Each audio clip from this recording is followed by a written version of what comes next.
How to learn English and or kinyarwanda. Uko twiga icyongereza cyangwa ikinyarwanda. Good morning means Mwaramutse.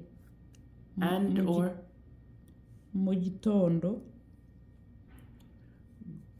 good afternoon means Mwiriwe nyuma ya saa sita. good afternoon means Mwiriwe and or nyuma ya saa sita. good evening means Mwiriwe and or mwijoro. Aha ni mwijoro. good evening means Mwiriwe and or mwijoro. how are you means Amakuru. Amakuru. I'm fine, thank you means Ni meza murakoze. Ni meza murakoze. Ni meza murakoze. Good morning. means Mwaramutse. and Mwaramutse. good afternoon Mwiriwe. Mwiriwe.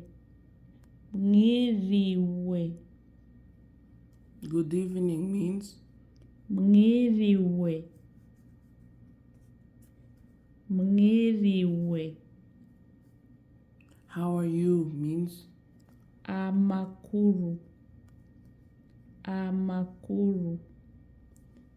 I'm fine, thank you means Ni meza murakoze. Ni meza murakoze.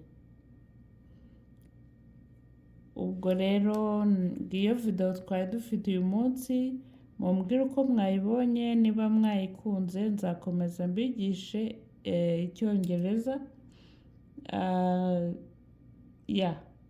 Ubwo mukore subscribe, share, comment, give thumbs up this video and we'll continue. if you like this video, don't forget to subscribe, share, comment, and comment what was your favorite part of this video, and comment also what you'd like us to do next. We love you all, but God loves you more. Have a blessed day. Bye for now.